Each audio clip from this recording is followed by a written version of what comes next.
যিনি চালকাঠি ও সদস্য বাংলাদেশ মুফাসসির পরিষদ হুজুরকে বিনীতভাবে আলোচনা করার জন্য সবিনয়ভাবে অনুরোধ জানাচ্ছি। নারায়ে তাকবীর, আল্লাহু আকবার, নারায়ে তাকবীর, আল্লাহু আকবার। আজকের মাহফিল সফল হোক, সফল হোক।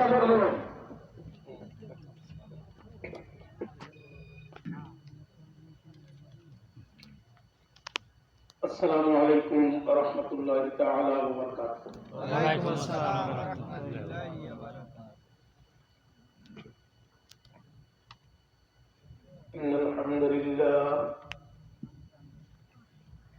ইন্নাল হামদুলিল্লাহ নাহমাদুহু ওয়া নাস্তাঈনুহু ওয়া নাস্তাগফিরুহু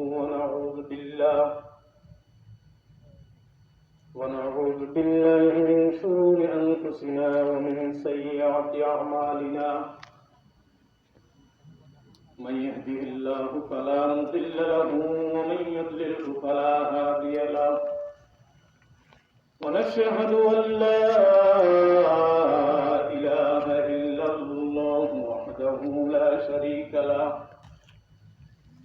ونشهد أن سيدنا وسندنا وحبيبنا ومولانا محمدا عبده ورسوله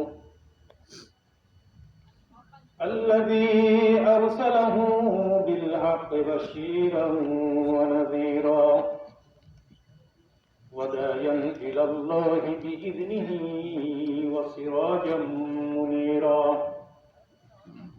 فقد قال الله تعالى في كلامه المجيد والفرقان الحميد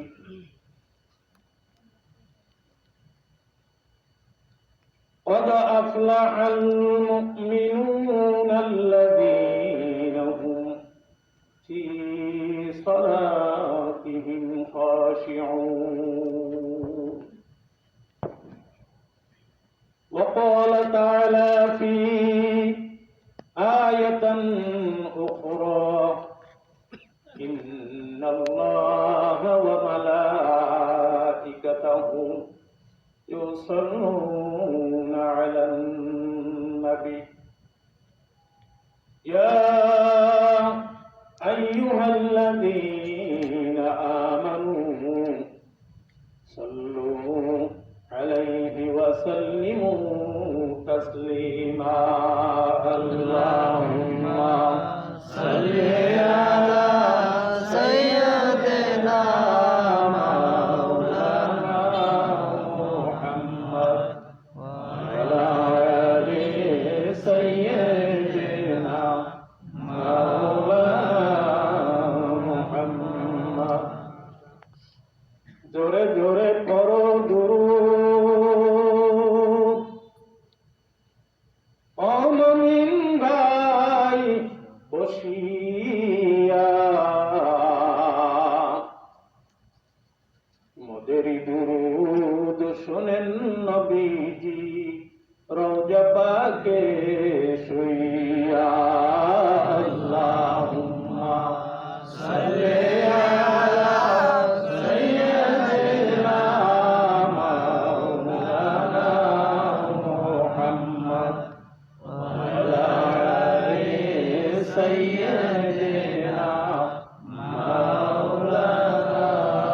محمد بلغ العلا بكماله كشف الدجى بجماله حسنت جميع خصاله صلوا عليه وآله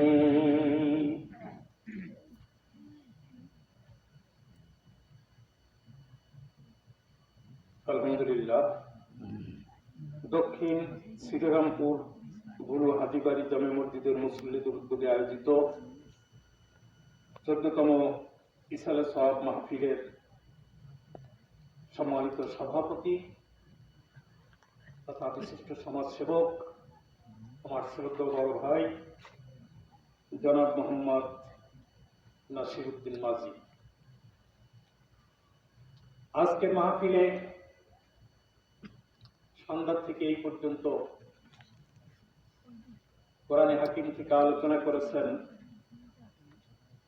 হযরত মাওলানা কারি মোহাম্মদ মোজাম্মেল হোসেন।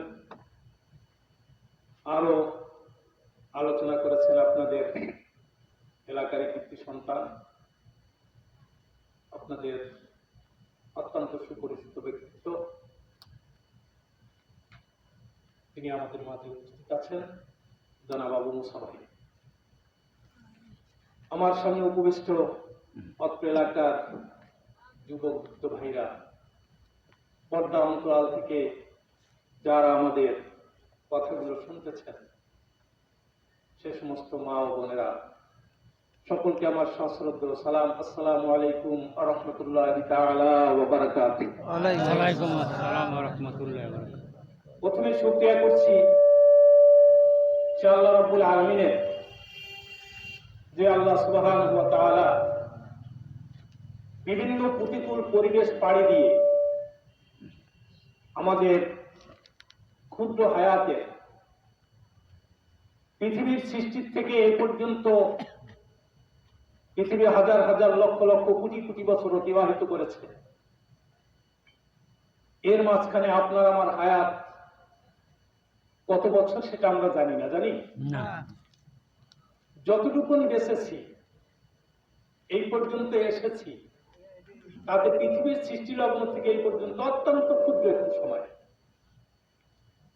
সেই ক্ষুদ্র সময়ের মধ্য থেকে আমরা আবার আজকে যাচাই বাছাই করে মাগরিব থেকে এই পর্যন্ত আবার ক্ষুদ্র একটি সময়, ক্ষুদ্র থেকে অতি ক্ষুদ্র, এইটাকে ভাগ করে কোরআন এবং হাদিসের আলোচনা শোনার জন্য আমরা যে কোরবানি দিয়েছি, আর যে সুবহানাহু ওয়া তাআলা এই কোরবানিকে কবুল করলেন, আমরা সবাই সমস্বরে অন্তরের গভীর অন্তরস্থল থেকে আবেগ মাখা কণ্ঠে, দরদ মাখা কণ্ঠে ওই আল্লাহ সুবহানাহু ওয়া তাআলাকে জানিয়ে দিতে চাই যে মালিক, তুমি যে আমাদেরকে কবুল করেছো, এজন্য আমরা খুশি।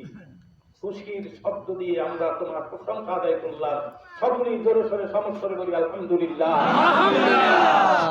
সম্মানিত ভাইরা,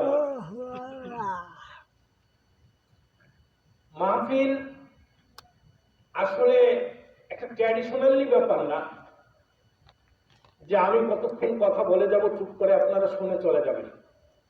এটা ওয়াজ মাহফিলটা হচ্ছে এমন, তাফসীর মাহফিলটা হচ্ছে এমন, এটা একটা ক্লাস। জাস্ট আপনারা দেখেছেন ক্লাসে টিচার পড়ায় না, ছাত্রছাত্রীরা পড়া গ্রহণ করে। যদি কোনো ছাত্রছাত্রী অমনোযোগী থাকে, তাহলে সে কি টিচারের কথা পরিপূর্ণ বোঝে? না। যদি কেউ অমনোযোগী থাকে, পাঠে যদি মন না বসে, সে কি পাঠ আয়ত্ত করতে পারে? না। ক্লাস থেকে কিছু নিয়ে বাড়ি যেতে পারে? পারে না। ওয়াজ মাহফিলটা হচ্ছে একটা ধর্মীয় ক্লাস। এখানে আপনারা এসেছেন, আপনাদের সাথে আমার সাথে একটা সম্পর্ক, সুসম্পর্ক থাকতে হবে। যেভাবে ক্লাসে ছাত্রছাত্রী বসে, টিচার যে বলে এটা শোনে, আবার টিচার যদি তাকে প্রশ্ন করে তাহলে সে অ্যান্সার করে, রেসপন্স করে। যদি ছাত্রছাত্রী রেসপন্স না করে, তাহলে টিচারও ক্লাসে পড়াইতে পারে না। সেও পড়ানোর একটা যে ক্যাপাসিটি হারিয়ে ফেলে, মনমানসিকতা হারিয়ে ফেলে। এই জন্য আমি বলবো, আমি যতক্ষণ কথা বলবো, যতটুকু সবাই কথা বলবো, আপনারা আমার সাথে আছেন তো? থাকবেন তো? থাকবেন? দেখে একটু নারায়ে তাকবীর, নারায়ে তাকবীর। আল্লাহ তুমি সকলকে কবুল করুন। বর্তমান যুগের মাহফিলগুলো লক্ষ্য করবেন, আসলে বিভিন্ন দিকে ডাইভার্ট হয়ে যায়। বিভিন্ন জায়গায় বিভিন্ন প্রোগ্রামে যাই, দেখি কি আবার শ্রোতা হইয়াও যাই। বক্তা স্টেজে উঠে যদি সময় থাকে 45 মিনিট, তার আধা ঘন্টা যায় সমালোচনা করতে করতে। আপনাদের দেশে কি এটা আছে? আমি দেখি বিভিন্ন জায়গায় বক্তা উচ্ছা, সে আরেকজন বক্তার অথবা যে কোনো এক ব্যক্তির সমালোচনা শুরু করে দেয়। ভাই, সমালোচনাটা কি ইসলামে জায়েজ? জায়েজ আছে? এই মশলাটা সবাই জানে না, যে হুজুর বয়ান করে সে জানে না, তারপরেও সমালোচনা আসে, সমালোচনা করে। আবার কিছু মাহফিল আছে যে শ্রোতাদেরকে শুনাইয়া বক্তা এবং শ্রোতা উভয়ই কেঁদে দেয়, কান্নাকাটির রোল করে যায়। কিন্তু ওই বক্তা কি বললো আর শ্রোতা কি শুনলো, শ্রোতারও মনে থাকে না, আর বক্তারও উপরে কোনো আমল থাকে না।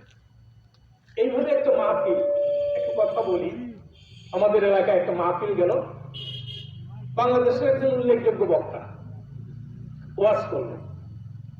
তো পরের দিন হচ্ছে শুক্রবার, আমার মসজিদে মুসল্লিরা গেছে অনেক, আমি গেলাম একটু দেরি করে মসজিদে। এখন মুসল্লিরা আলোচনা করতেছে, আজকে কালকে যে ওয়াজ হয়েছে না, এর চেয়ে ওয়াজ থাকতে পারে না, সব মানুষগুলো কান দেয়া করে হয়রান হয়ে গেছে। আমিও সেখানে শ্রোতা ছিলাম।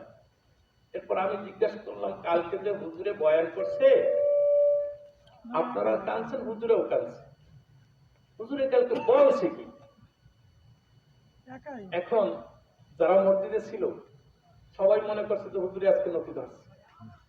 আমি জিজ্ঞাসা করলাম, হুজুরে বলছে কি?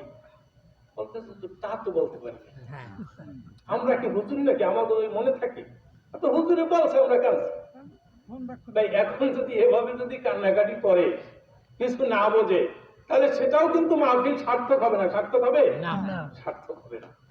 মাহফিল থেকে আপনি একটা দুইটা কথা নিয়ে যাবেন, এমন ভাবে নিয়ে যাবেন যে ওই চরিত্র তুমি আমল করতে পারি। আল্লাহ যেন আমাদের তৌফিক দেয়, জোরে বলুন আমিন।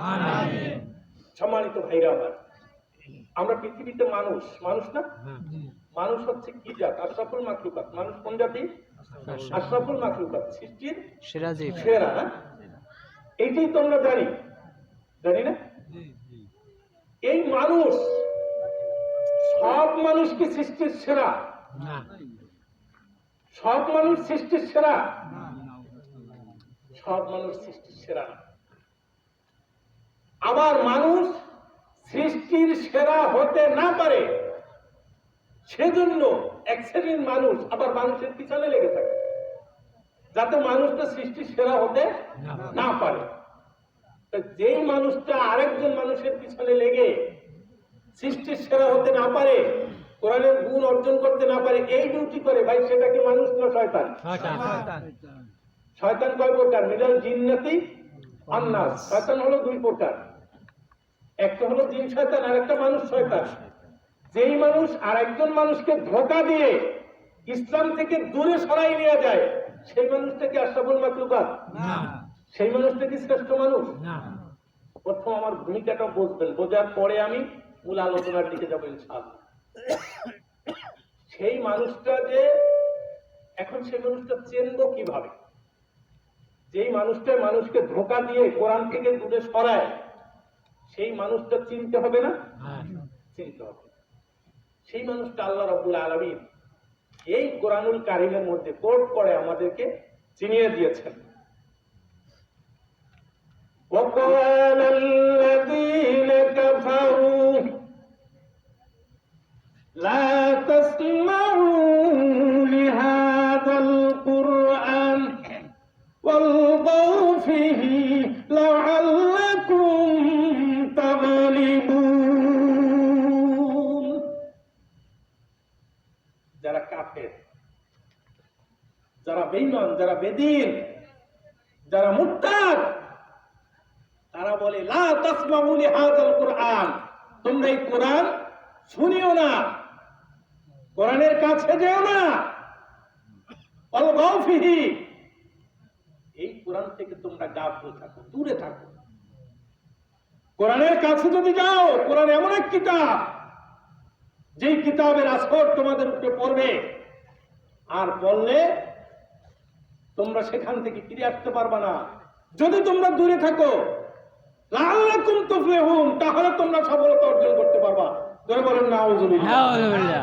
কোরআন থেকে দূরে থাকলে সফলতা অর্জন করা যাবে। এই কথাগুলো যারা বলে তারা কি আশরাফুল মাখলুকাত? না। তারা আশরাফুল মাখলুকাত না। আশরাফুল মাখলুকাত তারা চিনে যেতে হবে আজকের মাহফিল থেকে। পারবো না আমরা? পারো। ইনশাআল্লাহ। আমার আল্লাহ রাব্বুল আলামিন বলতেছেন যে কোরআন হচ্ছে এমন এক কিতাব, وَإِذَا قُرِئَ الْقُرْآنُ فَاسْتَمِعُوا لَهُ وَأَنصِتُوا لَعَلَّكُمْ تُرْحَمُونَ। কাফেররা বলে কোরআন শুনলো না, কোরআনের কাছে যেও না, তাহলে তোমরা সফল হবা। আর আল্লাহ বলতেছেন যে ওয়াইদা কুরিয়াল কুরআন ফাসতামিউ লাহু ওয়া আনসিতু লাআল্লাকুম তুরহামুন। যখন কোরআনের আলোচনা হয়, কোরআনের কথা হয়, কোরআনের বক্তব্য হয়, তোমরা সেটা চুপ একবারে পিন পতন সাইলেন্ট এই অবস্থায় থেকে তোমরা শোনো। যখন তোমরা শুনবা তখন কি হবে? وَإِذَا تُلِيَتْ عَلَيْهِمْ آيَاتُهُ زَادَتْهُمْ إِيمَانًا। যখন এইভাবে কোরআনের তেলাওয়াত শোনা যাবে, চুপ হয়ে বসে থেকে যতক্ষণ কোরআনের আলোচনা চলবে ততক্ষণ যদি শোনা যায়, আল্লাহ রাব্বুল আলামিন বলতেছেন জাদাতুহুম ঈমানান, আমি আল্লাহ রাব্বুল আলামিন তোমাদেরকে জানিয়ে দিলাম, আমি আল্লাহ তোমাদের ঈমানকে বৃদ্ধি করে দিব। সুবহানাল্লাহ। কথা সত্য কাটটা? জোরে বলুন কাটটা? আল্লাহটা। আল্লাহটা। কিভাবে সত্য বুঝতে হবে না? হ্যাঁ। বুঝতে হবে। গভীর মনোযোগ দিয়ে কথাগুলো শুনবেন। আপনারা দেখেন আমাদের দেশে রাস্তা দিয়ে গাড়ি চলে না? গাড়ি চলে। একটা মোটর সাইকেলটা যিনি বানিয়েছেন, প্রথম যিনি তৈরি করেছেন, তিনি মোটর সাইকেলটার সাথে একটা ক্যাটালগ দিয়ে দেন। ক্যাটালগ দেন না? বাড়িতে মোবাইল আছে, সবাই মোবাইল আছে না? মোবাইলের সাথে একটা ক্যাটালগ থাকে। যিনি নির্মাতা তিনি ওইখানে একটা গাইডলাইন দিয়ে দেন। গাইডলাইনটা দিয়ে দেন যে আমার এই মোবাইলটা থেকে যদি আপনাকে উপকার পেতে হয় তাহলে নির্দিষ্ট কিছু বাটন আছে, সেখানে কিছু নাম্বার টিপতে হবে। নাম্বারটা যদি সঠিক হয় তারপর আরেকটা নির্দিষ্ট বাটন আছে, সেইটা দিয়ে আপনাকে টিপ দিয়ে কল দিতে হবে। আবার ওই প্রান্ত থেকে আরেকজনের সেই কলটা রিসিভ করতে হবে। রিসিভ করলে তাহলে দুইজনের মধ্যে একটা সংযোগ স্থাপিত হবে। আপনার কথা সে শুনতে পারবে, তার কথা আপনি শুনতে পারবেন। এখন আপনি যদি চিন্তা করেন যে মোবাইলটি কিনছে আমি টাকা দিয়ে, ওটা কি লেখছে বা না লেখছে তার কথা শুনবো কেন? আমি আমার ইচ্ছা মতো কাজ করব। সংখ্যা সে দিতে বলছে 11টা, আমি দিব 15টা। ভাই মোবাইলে কাজ হবে? না না, কাজ হবে না। বুঝবেন? সে বলছে আপনার মোবাইলতে চার্জ দিতে হবে, ব্যাটারিতে চার্জ না থাকলে কাজ হবে না। আপনি যদি চিন্তা করেন যে মোবাইল আমার, ব্যাটারি আমার, টাকা আমার, 3 দিনে আমি 5 দিনে 7 দিন 10 দিনে চার্জ দেবো না, ওইটা ভিতরে ঢুকে আমি কথা বলতে থাকবো, তা ওবাটার কথা শোনা লাগবে। মোবাইল থেকে ফায়দা পাবে না? ফায়দা পাবেন না। যে মোটর সাইকেল চালায় সে যদি ওইটা অনুসরণ না করে, এই যে মাইকটা যদি যিনি তৈরি করেছেন তার যদি গাইডলাইন যদি ফলো করা না হয় তাহলে কি ফায়দা পাওয়া যাবে? না, যাবে না।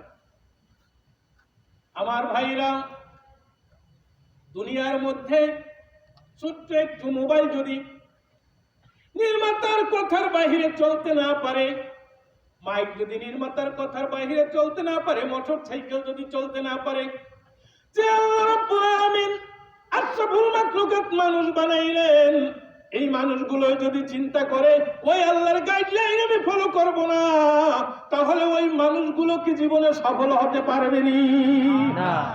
পারবে না। কেন পারবে না? এই হিউম্যান বডি সম্পর্কে যিনি তৈরি করেছেন তিনি সবচেয়ে ভালো জানেন না? এই বডিটাকে কিভাবে কন্ট্রোল করা যাবে, এইটা কিভাবে কন্ট্রোল করলে জান্নাতে যাওয়া যাবে, কিভাবে কন্ট্রোল করতে পারলে এই বডিটা দুনিয়ায় সফলতা অর্জন করবে, সবচেয়ে ভালো জানেন কে? যিনি তৈরি করেছেন তিনি না?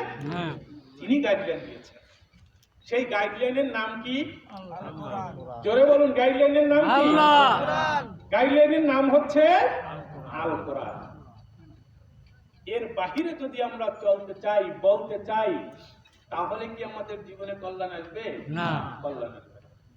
এই কোরআনুল কারীম দীর্ঘ 23 বছর বসে নাজিল হয়েছে। 23 বছর বসে এই কোরআন নাজিল হওয়ার পিছনে কারণ রয়েছে। আল্লাহ ইচ্ছা করলে একদিনে নাজিল করে দিতে পারতেন। আমার নবীর উপরে যদি একদিনে নাজিল করে দিতেন, তাহলে এই মানুষের জন্য কোরআন অনুসরণ করা সম্ভব হতো না। এই 30 পারা ভলিউম যদি একদিনে আল্লাহ নাজিল করে দিতেন, তাহলে আমাদের জন্য সেটা কঠিন হয়ে যেত। সেজন্য আল্লাহ রাব্বুল আলামিন কি করেছেন? বিভিন্ন প্রয়োজনের পরিপ্রেক্ষিতে, চাহিদা অনুযায়ী ছোট্ট একখানা আয়াত, একটি সূরা, এইভাবে করে করে করে করে কত বছর বসে নাজিল করেছেন? 23 বছর বসে। এই কোরআন নাজিলের পদ্ধতি সম্পর্কে হাদিস শরীফের মধ্যে আছে, বুখারী শরীফের মধ্যে একটা বাব আছে, কিতাবুল ওয়াহি, ওহী নাজিলের যে বাব, কিভাবে কোরআন নাজিল হয়েছে, এই কোরআন যে কিভাবে নাজিল হয়েছে, ওহীর পর্বের মধ্যে এটা উল্লেখ আছে। কখনো কখনো ওহী এসেছে আল্লাহর রাসূলের কাছে মিসলা সলসলাতিল জারাস, ঘন্টা ধ্বনির মতো শব্দ করে। স্কুলে ঘন্টা বাজাতে দেখেছেন? ঢং ঢং ঢং ঢং করে শব্দ হয়। আল্লাহর রাসূলের উপরে কিছু কিছু সময় ওহী এসেছে ওভাবে ঢং ঢং ঢং ঢং করে আল্লাহর রাসূলের বুকের মধ্যে শব্দ হতো। সাহাবায়ে কেরামরা যারা পাশে থাকতো, তারা মনে করতো আল্লাহর রাসূলের উপর ওহী নাজিল হচ্ছে। আর আল্লাহর রাসূল বলেন যে ওহী নাজিলের যতগুলো পদ্ধতি, সেই পদ্ধতির মধ্যে সবচাইতে কঠিন হচ্ছে যখন আমার উপরে ওইভাবে ওহী নাজিল হতো, যে আমার কলবের মধ্যে ঢং ঢং ঢং ঢং করে শব্দ হতো। হাদিস শরীফের মধ্যে আছে, কঠিন শীতের মধ্যেও আল্লাহর রাসূল ঘরমুক্ত হয়ে যেতেন, ঘামে ভিজে যেতেন এই কোরআন যখন নাজিল হতো। সুবহানাল্লাহ। এই কোরআন আমাদের কাছে এসেছে। আবার কোন কোন সময় ওহী নাজিল হতো, আল্লাহর রাসূলের চতুর্পাশে মৌমাছির গুঞ্জনের মতো শব্দ হতো, চতুর্পাশে গুঞ্জন করত, গুনগুন গুনগুনে শব্দ হতো। এইভাবে একদিন আল্লাহর রাসূলের চতুর্পাশে মৌমাছির মতো গুঞ্জন করতেছে।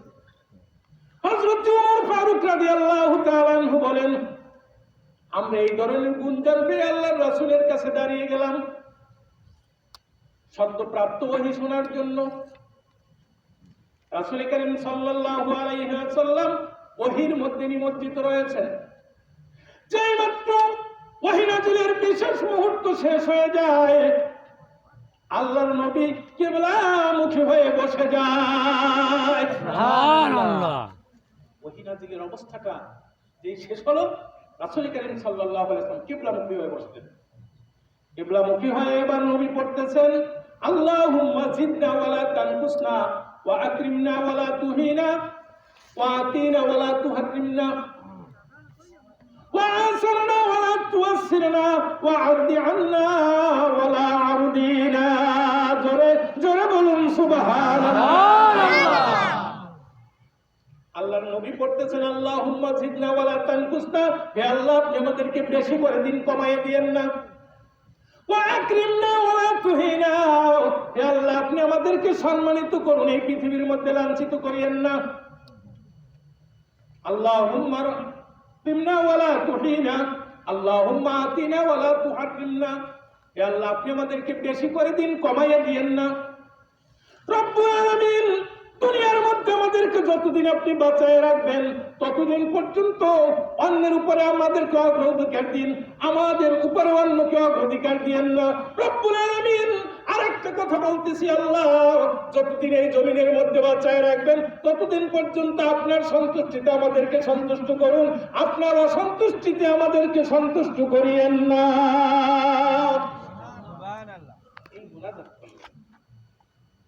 মুনাজাত করার পরে তাকে দেখে সাহাবীরা দাঁড়াই আছে। এবার হযরত ওমর ফারুক রাদিয়াল্লাহু তাআলা আনহুকে ডাক দিয়ে বললেন, ওমর, এই মাত্র আমার উপরে কোরআনের 10টি আয়াত নাযিল হয়েছে। এই 10টি আয়াতের উপরে যদি কেউ আমল করতে পারে, কেউ যদি এই 10টি আয়াতের উপরে তার জীবন গঠন করতে পারে, আমি রাসূল বলে দিলাম নিঃসন্দেহে সে জান্নাতের ওয়ারিস হয়ে পৃথিবী থেকে বিদায় হবে। সুবহানাল্লাহ। 10টি আয়াত আবু দাউদ শরীফের মধ্যে ইয়াজিদ ইবনে বাবলুস থেকে বর্ণিত যে উম্মাহাতুল মুমিনিন আয়েশা সিদ্দিকা রাদিয়াল্লাহু তাআলা আনহার কাছে গেলেন, যে জিজ্ঞাসা করলেন, ইয়া উম্মাহাতুল মুমিনিন, হে মুসলিম জননী, আমাদেরকে একটু আল্লাহর রাসূলের চরিত্র সম্পর্কে বলুন। আয়েশা সিদ্দিকা রাদিয়াল্লাহু তাআলা আনহা ডাক দিয়ে বলতেছে, হে নবীর সাহাবীরা, তোমরা কি কোরআন পড়ো না? জিজ্ঞাসা করতেছে, তোমরা কোরআন পড়ো না? আমার কাছে নবীর চরিত্র জিজ্ঞাসা করতে আসছো? যেটা হচ্ছে 30 পারা কোরআন, সেটাই হচ্ছে আমার নবীর চরিত্র। কোরআনের মধ্যে যে কথাগুলো, কোরআনের মধ্যে যে নির্দেশগুলো, কোরআনের মধ্যে যে নিষেধগুলো, সেগুলো হচ্ছে হুবহু কার চরিত্র? রাসূলের চরিত্র। রাসূলের চরিত্র যদি সেটা হয়, আর রাসূলের উম্মতদের চরিত্রের মধ্যে যদি সেটা না থাকে, তাহলে সম্পর্কটা কি আল্লাহ রাসূলের সাথে হলো? না, হয়েছে না। ইন কুনতুম তুহিব্বুনাল্লাহ ফাত্তাবিউনি ইউহিব্বুকুমুল্লাহ ওয়া ইয়াগফির লাকুম যুনুবাকুম ওয়াল্লাহু গফুরুর রহিম। আমার আল্লাহ বলেছেন যে যদি তোমরা দুনিয়ার মধ্যে আমার ভালোবাসা পেতে চাও, মৃত্যুর পরের জীবনে যদি তোমরা সফল হতে চাও, ফাত্তাবিউনি, তাহলে তোমরা আমি মুহাম্মদুর রাসূলুল্লাহ সাল্লাল্লাহু আলাইহি সাল্লামের আদর্শ অনুসরণ করো। আল্লাহ রাসূলের আদর্শ ছিল কোরআন। কি ছিল? কোরআন। আর আল্লাহ রাসূল বলেছেন যে আল্লাহ আমাকে জানিয়ে দিয়েছে যে তোমরা যদি সফল হতে চাও, তোমরা যদি সাকসেস হতে চাও, তাহলে কি অনুসরণ করতে হবে? কোরআন অনুসরণ। এখন এই কোরআন তো আসলে আমাদের মধ্যে নাই, আমরা সেটা অনুসরণ করতে চাই না, সেটা অনুসরণ না করে সফল হতে চাই, তাই না? কোরআন অনুসরণ না করে সফল হতে চাই।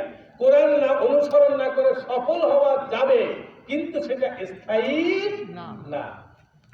আমরা যদি ক্ষমতার দিক দিয়ে সফল ভাবি বর্তমান পৃথিবীতে, তাহলে ক্ষমতার দিক দিয়ে সফল কে বলতে পারেন? জো বাইডেন, আমেরিকান প্রেসিডেন্ট, বর্তমান প্রেসিডেন্ট, ক্ষমতার দিক দিয়ে সফল, তাই না? ক্ষমতার দিক দিয়ে সফল যত হোক, আর এই সফলতা কি স্থায়ী? না, স্থায়ী না। কয়েক বছর পরে আবার বিদায় নিতে হবে না? বিদায় নিতে হবে। সে সুপার পাওয়ার হতে পারে, তার মনের মধ্যে একটা কাজ করতেছে যে নির্দিষ্ট মেয়াদ শেষ হওয়ার সাথে সাথে আমি আবার পাবলিক, তাই না? পাবলিক। যদি টাকা পয়সার দিক দিয়ে সফল মনে করি, তাহলে কাকে করবো? বর্তমানে বিল গেটস, মাইক্রোসফট কোম্পানির মালিক বিল গেটস, তাই না? স্টিভ জবস, অ্যাপল কোম্পানির মালিক। এরপর প্রিন্স ওয়ালিদ বিন জালাল, একটা প্লেন আছে, প্লেনটা হচ্ছে 70% মেড অফ গোল্ড, স্বর্ণ দিয়ে তৈরি। চিন্তা করছেন? এই যে মানুষগুলো আছে, টাকা পয়সার দিক দিয়ে যদি তারা সফল, তারপরেও সেটা কি স্থায়ী? না, স্থায়ী না। তারপরেও তাদেরকে 100% সফলও ধরা যাবে না। কেন ধরা যাবে না? সেই মানুষগুলো প্রয়োজনের সব চাহিদাগুলো কি সাথে সাথে তাদের পূরণ হয়? পূরণ হয় না। পৃথিবী থেকে এটা পূরণ হওয়া সম্ভব? পূরণ হওয়া সম্ভব না। এখন পৃথিবীর থেকে আমাদের সফলতা অর্জন করে যেতে হবে। পৃথিবীতে সফলতা অর্জন করতে হবে, সেটা করতে হবে কোন সূত্র ধরে? কোরআনের সূত্র ধরে।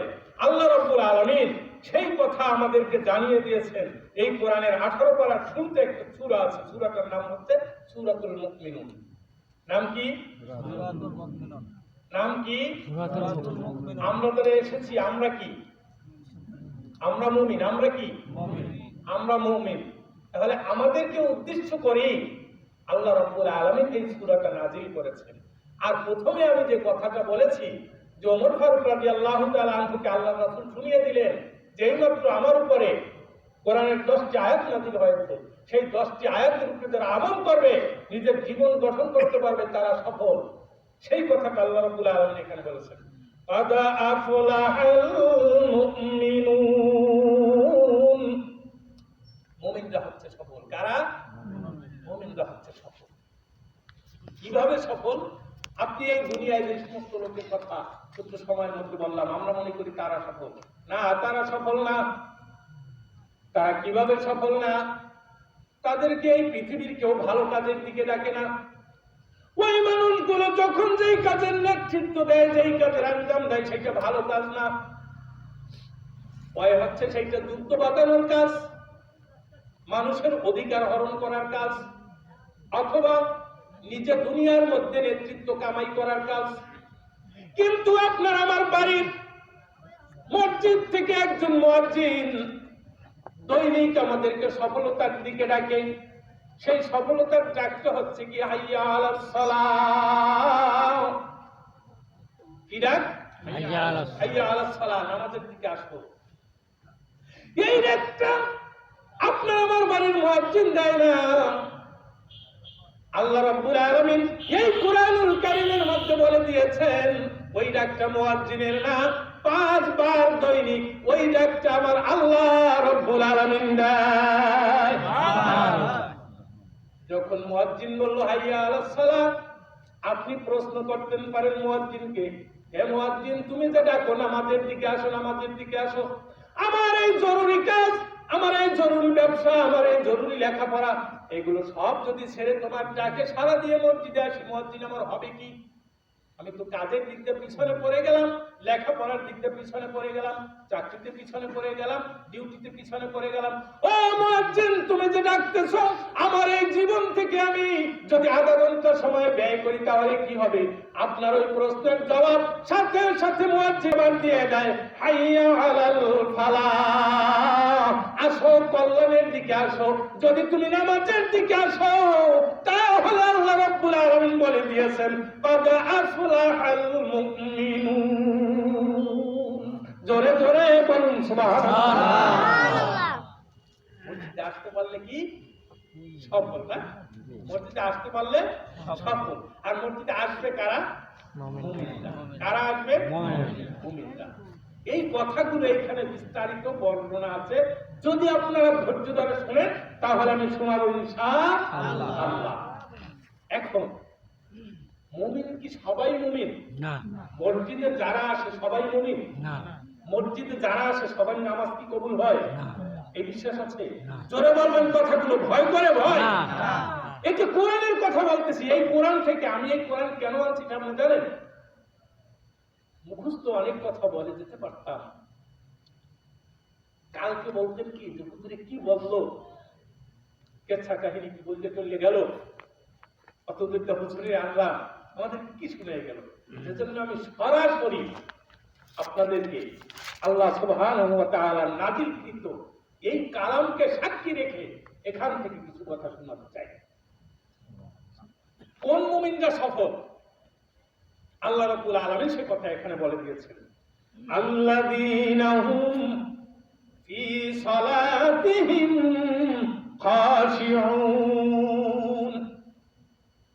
মুমিনদের মধ্যে ওই সমস্ত মুমিনরা সফল যারা ফি সালাতিহিম খাশিউন, যাদের নামাজের মধ্যে খুশু আছে। খুশু, আমরা নামাজ আদায় করি কিন্তু নামাজের মধ্যে খুশু থাকে না। নামাজের মধ্যে যখন যায় নামাজে দাঁড়ানো হয়, যায় নামাজে দাঁড়িয়ে মনে পড়ে যে ব্যবসায়ী, সে মনে করে দোকানদার তালা দিয়ে আসলাম কিনা। আল্লাহ রাব্বুল আলামিনের সামনে দাঁড়াইয়া হাত বাঁধার পরে আবার নামাজের মধ্যে পকেট হাতায় চাপ দেয়, এই হাতে পায় নাই, এই হাতে আবার দেখে চাবি আনলাম কিনা। নামাজের মধ্যে যে ব্যক্তি কৃষি কাজ করে, নামাজের মধ্যে খেয়াল আসে কোন খাতে আগামীকালকে হাল তুলতে হইবে, কোন খাতে ধান ফেলতে হবে, কোন খাতে জঙ্গল বাঁচতে হবে। যে ব্যক্তি চাকরি করে সে নামাজের মধ্যে বসে বসে সব তৈরি করে কালকে কয় টাকা ঘুষ আসবে, পরশুদিনকার কাল ফাইল আটকাই দেওয়া যাবে। যে স্কুলে চাকরি করে সে নামাজের মধ্যে হিসাব মিলায়, কখন যাব ক্লাসে, কখন কত তাড়াতাড়ি বাড়িতে আসা যায়।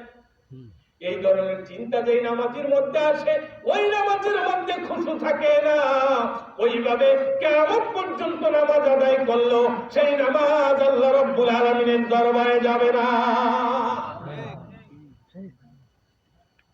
আপনি আমি যখন যাই নামাজে দাঁড়াই, যাই নামাজে দাঁড়িয়ে যখন পড়ি ইন্নী ওয়াজ্জাহতু ওয়াজহিয়া লিল্লাযী ফাতারাস সামাওয়াতি ওয়াল আরদা হানিফাও ওয়া মা আনা মিনাল মুশরিকিন।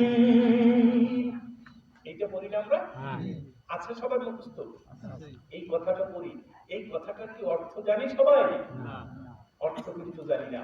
ইন্নী ওয়াজ্জাহতু ওয়াজহিয়া লিল্লাযী, নিশ্চয়ই আমি আমার মুখমণ্ডলকে ঘুরিয়ে দিলাম, ফাতারাস সামাওয়াতি ওয়াল আরদা হানিফাও ওয়া মা আনা মিনাল মুশরিকিন, যিনি আসমান এবং জমিনের মালিক তার দিকে ঘুরিয়ে দিলাম, আর আমি ওয়াদাবদ্ধ হলাম যে আল্লাহ আমি মুশরিকদের অন্তর্ভুক্ত না।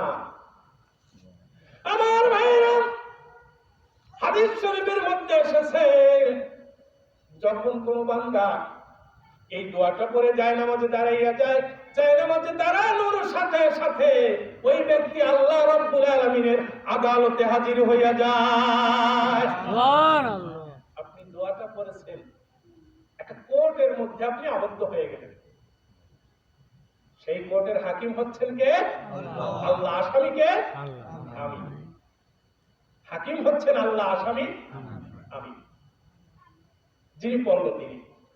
এখন একজন আসামি কোর্টে গিয়ে জজ সাহেবের আদেশের বাহিরে কিছু করতে পারে না। জজ সাহেবের আদেশের বাহিরে যদি কিছু করে তাহলে সে আসামির সাজা হয়ে যায় না? ওই মামলার রায় হবে কখন? তার আগেই আরেকটা মামলা দিয়ে আরেকটা রায় দিয়ে জজ সাহেব সাজা দিয়ে দেয়। কোর্ট অবমাননা, তাই না? আপনি আমি দাঁড়াইলাম আহকামুল হাকিমিন, যাকে বিচারক বলে স্বীকার করে দাঁড়াইলাম, দাঁড়াইয়া এরপরে যদি আমার মুখটা এদিক সেদিক ঘুরাই, চিন্তাটা যদি এদিক সেদিক নিয়ে যায়, আমার মনটা যদি ওখানে না থাকে, তখন কি হবে? আবু যর গিফারী রাদিয়াল্লাহু তাআলা আনহু বলেন, বান্দা যখন জায়নামাজে দাঁড়ায়, জায়নামাজে দাঁড়াইয়া যখন আল্লাহর সামনে হাত বেঁধে দাঁড়ায়, আল্লাহ রাব্বুল আলামিন ওই বান্দার কুদরতি চেহারার দিকে তাকাইয়া থাকে। নামাজে দাঁড়াইলাম আমার বাড়ির মসজিদে, আমার ছিঁড়া একটা জায়নামাজের উপরে দাঁড়াইলাম, আল্লাহ রাব্বুল আলামিন আমার একবারে মাথা থেকে পা পর্যন্ত তাকাই দেখে, আর আল্লাহ রাব্বুল আলামিন আমার কথাগুলো শুনতে থাকে। সুবহানাল্লাহ। যখন আমার মন ভিন্ন দিকে ঘুরে যায়, ভিন্ন চিন্তার মধ্যে চলে যায়, আল্লাহ রাব্বুল আলামিন তখন ডাক দেয়, আয় বান্দা আয়, ফিরে আয়, তুই কার দিকে তাকাইতেছো? কার কথা স্মরণ করতেছো রে বান্দা? আমার চাইতে পৃথিবীতে তোর কি আর আপন আছে? তুই আমার দিকে মুখটা ঘুরা, আমার দিকে মুখ ঘুরা। এইভাবে বলে বান্দাকে আহ্বান করতে থাকে। ওই বান্দা যদি আল্লাহর দিকে আবার ফিরে আসে, আল্লাহ রাব্বুল আলামিন নামাজের মধ্যে যাবতীয় ভুল ত্রুটি মার্জনা করে ওই বান্দার নামাজ কবুল করে না। আমি একটু জোরে বলবেন না সুবহানাল্লাহ? আর যখন ওই বান্দা আল্লাহর কথা ভুলে যায়, আল্লাহর এই ডাকটা শুনে না, আল্লাহর ডাকের দিকে খেয়াল করে না, তখন আল্লাহ রাব্বুল আলামিন ওই বান্দাকে ডাক দিয়ে বলে, ইয়া আইয়ুহাল ইনসান মা গাররাকা বিরাব্বিকাল কারীম। হে মানুষেরা, তোমাদেরকে কিসে ভুলাইয়া নিল? আল্লাহ ডাকতে থাকে। তাকায় দেখো, পৃথিবীর মধ্যে লক্ষ লক্ষ কোটি কোটি মানুষ আছে, যায় না আমাদের সবাই এসে দাঁড়াইতে পারে না। পারে সবাই? পারে না। তোমাকে আমি আল্লাহ রাব্বুল আলামিন যায় না আমাদের দাঁড়ানোর সুযোগ করে দিলাম, জায়নামাজের মধ্যে সারাইলা আমি আল্লাহর নামাজ আদায় করা শুরু করে দিলাম, আমি আল্লাহর সাথে কথা বলা শুরু করে দিলাম, এর মাঝখানে আবার তোমাকে কে ভুলাইয়ে নিল, কে ভুলাইয়ে নিল? আল্লাহ এভাবে বলতে থাকে। আমরা নামাজের মধ্যে যতক্ষণ কিরাত করি, যতক্ষণ কথা বলি, কার সাথে কথা বলা হয়? আল্লাহর সাথে কথা বলা হয়। কার সাথে? আল্লাহর সাথে কথা বলা হয়। আমরা যখন করি আলহামদু, সমস্ত প্রশংসা আমার আল্লাহ জিজ্ঞাসা করে, বান্দারে তুমি যে বললা সমস্ত প্রশংসা কার জন্য? আল্লাহ। আমরা বলি লিল্লাহ। কি বলি? লিল্লাহ। আলহামদু লিল্লাহ। আমি যখন বলি আলহামদু, আল্লাহ আমাকে জিজ্ঞাসা করে লিমানিল হামদু, আল্লাহ কার জন্য এই প্রশংসা? আমি বলি লিল্লাহ। আমার আল্লাহ আবার ডাক দিয়ে বলে মান লিল্লাহ, বান্দা তুই যে বললি লিল্লাহ, আল্লাহর প্রশংসা, বান্দা বল বল তাড়াতাড়ি বল ওই আল্লাহকে। পরবর্তী কথাটা আমি বলি রব্বিল আলামিন। সূরাটা এভাবে না? হ্যাঁ। এইভাবে না? আপনাদের দেশে সূরা আর আমার সূরা মেলে তো? হ্যাঁ। না মেলে বললেন তো তুমি মেলে। মেলবে না কেন? শুনেন, এক লোক বাংলাদেশ থেকে গেছে সৌদি আরব, ওদের সাথে ভাষা তো আরবি, আরবি না? এখন মসজিদে গেছে নামাজ পড়তে, যে জায়গায় যায় ওই জায়গায় শুনে সব আরবি। মসজিদে নামাজ পড়তে যাওয়ার পরে এখন ওইখানে ইমাম সাহেব কিরাত যখন শুরু করছেন তখন কি আলহামদুলিল্লাহ রাব্বিল আলামিন। বাংলাদেশের মসজিদেও যেটা শুনছে, ওদের মসজিদে ওইটা শুনছে। আসার পরে জিজ্ঞাসা করে কি সৌদি আরব কি দেখলা টাকলা কি শুনলাম না? সৌদি আরব কি কোন সবই আরবি, খালি সূরা ফাতিহারা পড়ে বাংলায়, সূরা ফাতিহারা বাংলায় পড়ে। বুঝতে পারছেন? তাই আমি যত যা কিছু আরবি টারবি বলি আর না বলি, সূরা ফাতিহারা বাংলা বলতেছি, এইটা মেলবে অন্তত মেলবে না? এইটা মেলবে। যখন আমরা জায়নামাজে দাঁড়াই আল্লাহর সাথে কথা বলা শুরু করি, আল্লাহ রাব্বুল আলামিন ওই নামাজের মধ্যে আমি যা কিছু বলি প্রত্যেকটা কথার জবাব দিতে থাকে। ওই নামাজের মধ্যে যদি আমার খুশু না থাকে তাহলে সেই নামাজ আমাকে জাহান্নাম থেকে মাফ দিতে পারবে না। রাসূল কারীম সাল্লাল্লাহু আলাইহি ওয়াসাল্লামের সামনে এক সাহাবী নামাজ আদায় করতেছে।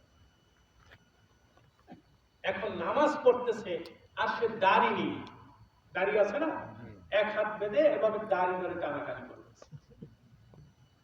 আমার নবী যখন এই দৃশ্যটা দেখলেন, দেখার পরে বললেন লাউ খাশাতিল কলবু ফি খাশাতিল জাওয়ারি, এই ব্যক্তির অন্তরের মধ্যে যদি খুশু থাকতো তাহলে তার শরীরের অঙ্গ প্রত্যঙ্গের মাধ্যমে সেটা প্রকাশ পেত।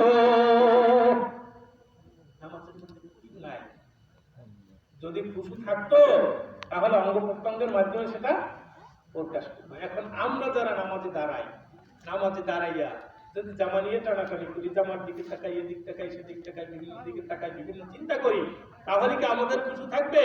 আমাদের খুশু থাকবে না। এই নামাজ আমাদেরকে জাহান্নাম থেকে মুক্তি দিতে পারবে না। এজন্য আল্লাহ রাব্বুল আলামিন বলেছেন কোন মুমিনরা সফল, ফি সালাতিহিম খাশিউন, যাদের নামাজের মধ্যে খুশু আছে ওই সমস্ত মুসল্লিরা হইল সফল।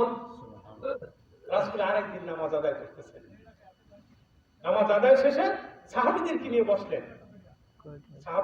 বসলেন, কথাবার্তা বলতেছেন। এই মুহূর্তে আরেকজন সাহাবী আসলো, এসে নামাজ আদায় করতেছে। খুব তাড়াহুড়ো করে রুকু করলো, সিজদা করলো, নামাজ শেষ করলো। নামাজ শেষ করে এসে আল্লাহ রাসূলের কাছে যখন বসলো, আল্লাহ রাসূল বললেন যে তুমি নামাজ পড়ো, আমি তোমাকে নামাজ পড়তে দেখিনি। সাল্লি ফাইন্নাকুম লাম তুসাল্লি, নামাজ পড়ো, আমি তোমাকে নামাজ পড়তে দেখিনি। ওই সাহাবী গেল গিয়ে আবার নামাজ আদায় করলো, ওইভাবে তাড়াহুড়ো করে নামাজ আদায় করলো। এবার আল্লাহ রাসূলের কাছে এসে বসার পরে আল্লাহ রাসূল আবার বলতেছেন সাল্লু ফাইন্নাকুম লাম তুসাল্লি, নামাজ পড়ো, আমি তো তোমাকে নামাজ পড়তে দেখিনি। দুইবার পড়লো, পরে আবার এসে বসলো, আবার বলতেছেন সাল্লি ফাইন্নাকুম লাম তুসাল্লি, নামাজ পড়ো, আমি তোমাকে নামাজ পড়তে দেখিনি। এবার সাহাবী বলতেছে ইয়া রাসূলুল্লাহ, ইয়া হাবিবাল্লাহ, হুজুর আমি তো নামাজ পড়লাম, আপনি যেভাবে নামাজ পড়তে বলেছেন ওভাবেই নামাজ পড়েছি। হুজুর এর চাইতে ভালো নামাজ তো আমি হুজুর বুঝি না, এর চাইতে ভালো নামাজ পড়তে পারি না, কিভাবে নামাজ পড়বো? আল্লাহ রাসূল বললেন, সাল্লু রাআইতুমুনি কামা উসাল্লি, তুমি নামাজ আদায় করো ওইভাবে যেইভাবে তুমি আমাকে নামাজ আদায় করতে দেখো। আল্লাহ রাসূল যেভাবে নামাজ আদায় করছেন ওইভাবে নামাজ আদায় করতে হবে। হাদিস শরীফের মধ্যে আছে, আল্লাহ রাসূল যখন নামাজের রুকু দিতেন, রুকুতে পিঠটা যে লম্বা করে দিতেন, ওই পিঠের উপরে যদি পানির গ্লাস রাখা হতো তাহলে গ্লাসটা কাইটে এদিক সেদিক পড়ে যেত না। আমাদের রুকুটা কেমন হয়? আল্লাহ রাসূলের রুকুর মতো হয় না। আমাদের সিজদাগুলো কেমন হয়? আল্লাহ রাসূলের সিজদার মতো হয় না। সাহাবীরা বলেন যে আল্লাহ রাসূল যখন নামাজের সিজদা দিত, সিজদার মধ্যে এত লম্বা সময় নিত যে আমরা মনে করতাম সিজদার থেকে যে আল্লাহ রাসূলের মাথা উঠাইতে হবে এই কথাটা ভুলে গেছেন। বলে বলুন সুবহানাল্লাহ। আবার দুই সিজদার মাঝখানে রাসূল কারীম সাল্লাল্লাহু আলাইহি ওয়াসাল্লাম সোজা হয়ে বসতেন। সাহাবীরা বলেন যে এত লম্বা সময় নিত যে আমরা মনে করতাম যে দ্বিতীয়বার আল্লাহ রাসূল সিজদা করবেন এই কথাটা ভুলে গেছেন। দুই সিজদার মাঝখানে এত লম্বা সময় নিতেন। আর আমাদের নামাজের অবস্থাটা কি ভাই একটু চিন্তা করবেন।